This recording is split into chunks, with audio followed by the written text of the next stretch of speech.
Show boy, P.O. back with another video. Me in your face with it, man. Today, we watching some Dr. Insanity. A detective realizes the cop is actually the murderer. Okay then. This one finna get deep for sure. See what they talking about, man. While cops are here to help and protect citizens, what happens when they're actually secret killers in disguise? Was it Kelly? Yeah, right now you're charged with murder, and it is Kelly. Here are three examples of when cops hit the horrifying case of William Talley. On the 11th of May 2019, police received a worrying phone call explaining that former police sergeant William Talley had been in an argument with his girlfriend, Kelly Levinson. At some point during the fight, he fired gunshots at her. William quickly left the scene, stealing Kelly's truck, but was worried he may have done more damage than he realized. So I don't know anything since then. So nobody's here has been injured? No, that's what I told him when I called. He told me that he wasn't over. The police had to immediately treat this like a crime scene and decided to search the house to ensure Kelly's safety. There was one thing on the officers' minds, and they were all silently pleading that they wouldn't find her dead. Deputy Brown, who used to work with the There's a dog in there. Yep, she's right there. Sorry again, man. Upon entering the house, evidence of some kind of physical altercation was scattered throughout. As they entered the kitchen, though, they would find Kelly's dead body lying on the ground. With all the evidence the police had, it wasn't difficult for them to determine their main suspect. He just did that and just left the scene, bro. Come on, bro. I be telling y'all, bro, be smart, be smart. You got more to live for, bro.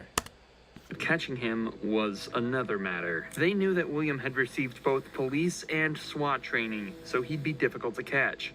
However, all of a sudden, police received a phone call informing them William had gotten into a car crash.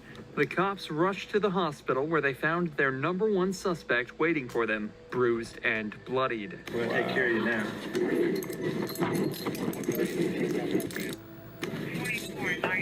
Once William was discharged from the hospital, he was immediately brought to an interrogation room where the investigation would truly begin. Can I ask what my charges are? Yeah, right now you're charged with murder.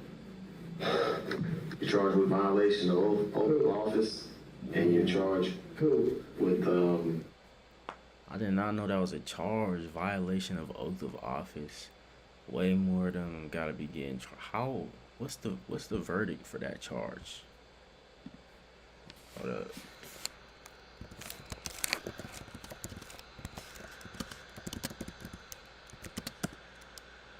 Oh, I can't spell. They saying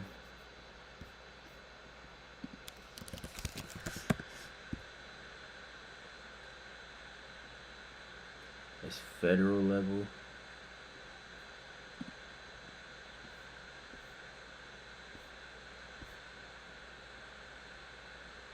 Removal from office and fines.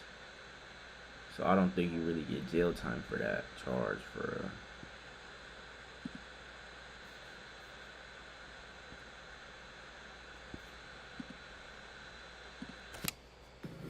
possession of a firearm during the commission of a crime. Who? That's what we're hoping you can tell us. Maybe once we start talking about it a little bit.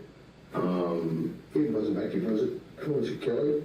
Well, this cop? William mentions two names here, Becky and Kelly. Of course, we know Kelly to be his girlfriend, but William was actually married to another woman named Rebecca Talley who he'd been cheating on. William obviously appears dazed and confused, but whether this is just an act or not is another question. He'd spent multiple days in the hospital and was discharged after being medically cleared, so it's unlikely he'd still be this out of it. Regardless, it at least seems to be keeping him calm. At least for now. And you can sign this. Somebody's talking with me about things. Well, we're gonna get to that. That's what we're hoping to get to. No, I'm not talking until somebody talks to me.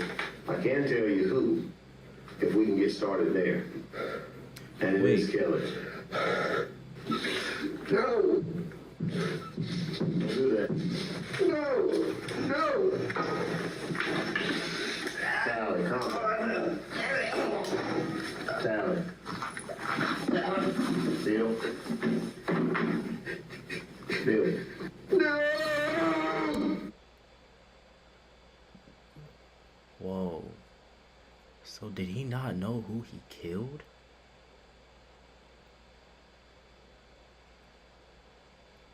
So what we thinking? What's the predictions like? I think maybe he was on drugs or something and he was planning on picking one that night and like this is how he decided to do it. I don't know. He just threw up, bro.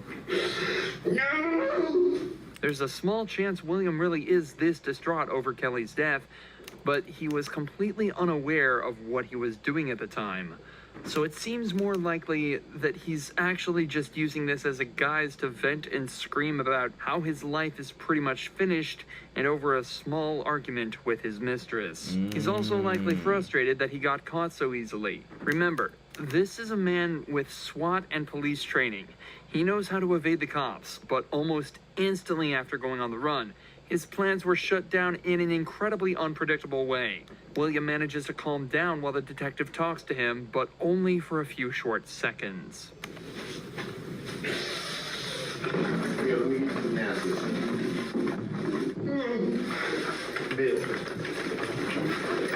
Bill, no. Stop, Bill. Relax. Bill, stop. It's all unnecessary, Bill. If you don't want to talk to us, that's fine, but let's not do it. Hey, scratch that whole plan, bro. Nah, I think he just faking it. I don't know, though. What y'all think, man? Okay? Just let's not do this. Who else to guard it? Right now, you're hurting yourself. I don't care about me. Well, Who else got hurt? there's no one I else. keep hearing people whisper. Or whispers. Okay, well, what whispering do you hear? No, tell me the truth. Okay? There's no one else hurt. Okay?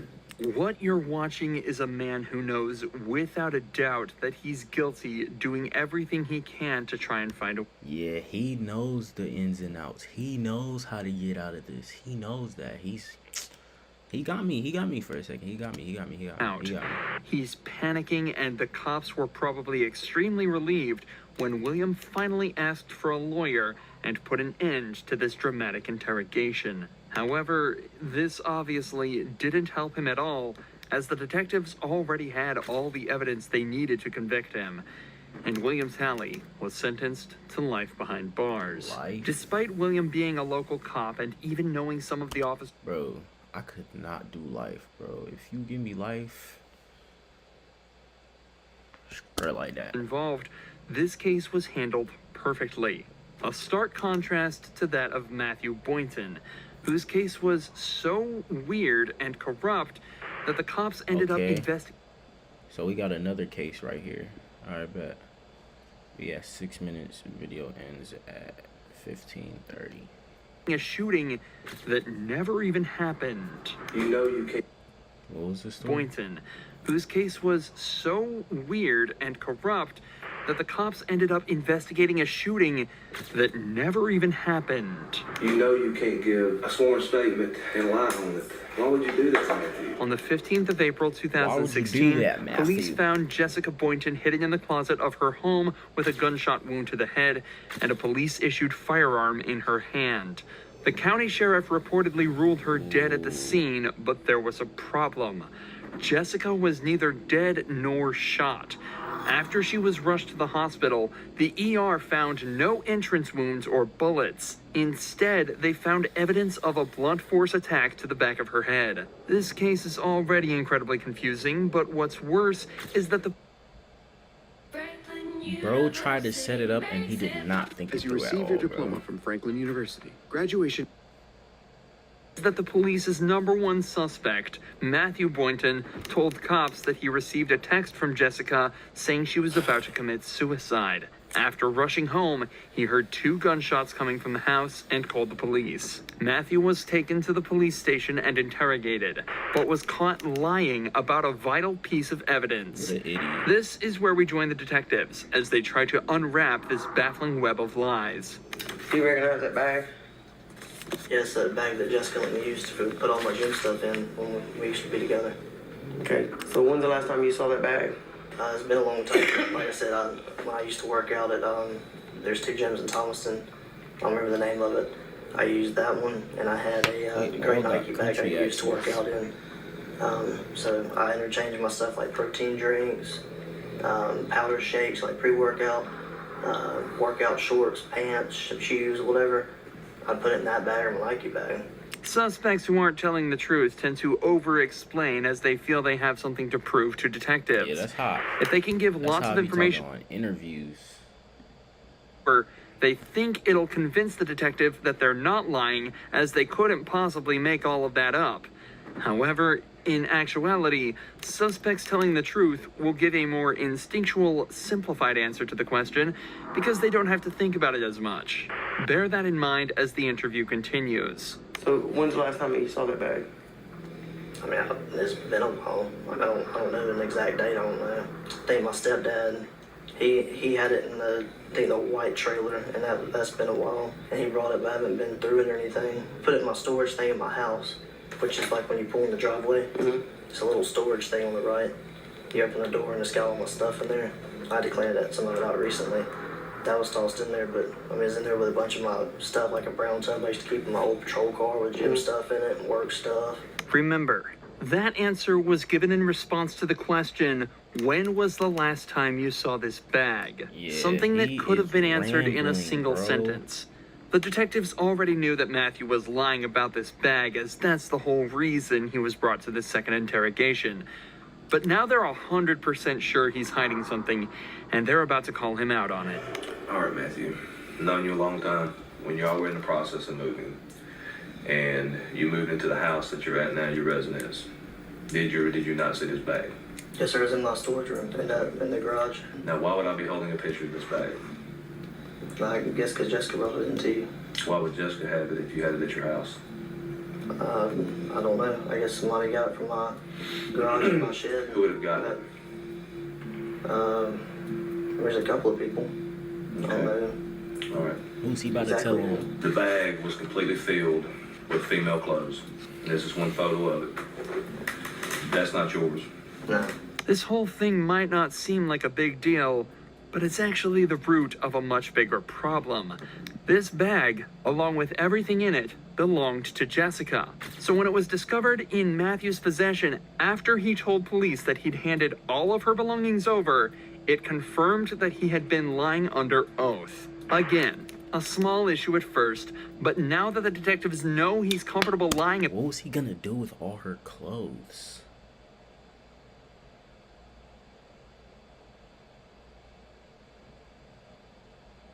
Is he like obsessed or something?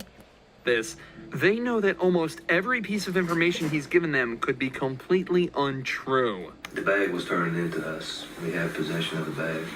We have evidence that says it came out of your storage room. Is that true? Yes, sir. Is there anything you'd like to say? No, sir. Do you believe that statement to be accurate and true? Not now. Did you believe it then? No, sir. Matthew has now essentially confessed to stealing the bag of Jessica's belongings and lying under oath. There is the question of why he did this, but we haven't even gotten started on the assault part of the case. Why Jessica was found unconscious in their closet after allegedly texting Matthew she was going to shoot herself. As it turns out, though, the police would also never move on to that part of the case, and it remained completely unanswered. Matthew was charged with stealing and lying under oath, and after being placed on administrative leave, he resigned from the force, but went completely uncharged for whatever happened on the night of April 15th. Many people have been left wondering why that may be, but the most obvious answer lies in police corruption, and the facts that the county sheriff just so happened to be Matthew's granddad, the same sheriff who lied by pronouncing Jessica dead at the scene. What's worse is that Jessica's head trauma left her without any memory of that night, so it's likely this case will remain unsolved forever. But people thought the same about the murder of Sherry Rasmussen, which lay unsolved. He just dodged a bullet, bro. He is so lucky. She didn't die. And she lost her memory. He got too lucky, bro. I be telling y'all, bro, be smart. Be smart, be smart, be smart, be smart, be smart. Don't let nobody make you throw your life away for something as dumb as that. Like, think with your head, bro. Don't use your muscles, bro. For 23 years before new information revealed that the culprit was actually one of the police force's best detectives. Now you're accusing me of this? Is that what you're saying? After decades of She looked like an investigations, actor. DNA evidence revealed that Stephanie was very likely the culprit of a murder committed in 1986. Because of the high-stakes nature of the case, the detectives made sure to meticulously plan this interrogation. Stephanie was a really successful detective herself, and she had recently received recommendations for her good work on a theft case. So the detectives used this and brought her in under the guise that they needed help with a case. I don't want to talk about this in the squadron because I don't know who people are listening. And if we go to my side, everybody's always wondering what everybody else is doing. Okay? An interrogation room is a strange place for such a conversation to take place, so to put her mind at ease, detectives told her this was the place they'd least be likely to be overheard, as the case details were strictly confidential. Sherry Rasmussen's body had been found at her home after being shot 3 times. At the time, police suspected the murder was a result of a burglary gone wrong, but the case went cold when they couldn't identify the suspect. However, 23 years later, when revisiting the case, detectives found evidence that led them towards Stephanie, a girl. A bite mark on her arm? The cop bit her? Been trapped in a love triangle with Sherry and her husband, John Rutten. So the detectives decided to bring up John's name to see how she'd react. Were you guys friends, close friends? Yeah, we're very close friends. I mean, what's this all about? It's a case we're working on and it involves John, and in there's notes and stuff that he knew you and stuff. Oh, yeah. I mean, we were good friends. Lived in the dorms for 2 years. Was there ever any relationship or anything that developed between you guys? Yeah, I mean, we dated, you know, I mean, what's this all about? Well, it's relating to his wife. Both the detectives and Stephanie have tried to seem as friendly and relaxed as possible around each other, but Stephanie is obviously starting to get very anxious at this point. Even though the detectives gave a somewhat believable excuse, she is now in an interrogation room faced by 2 detectives being questioned about a girl she supposedly murdered 20 years earlier. Her breathing has become faster, and her language is defensive, and her movements have become more erratic. And you're right. I mean, if you guys are claiming that I'm a suspect, then, you know, I got a problem with, you know, with that. Okay. Okay? So, you know, if you're doing this as an interrogation, you're saying, hey, I'm a suspect. Well, now I got a problem with, you know, now you're accusing me of this? Is that what you're saying?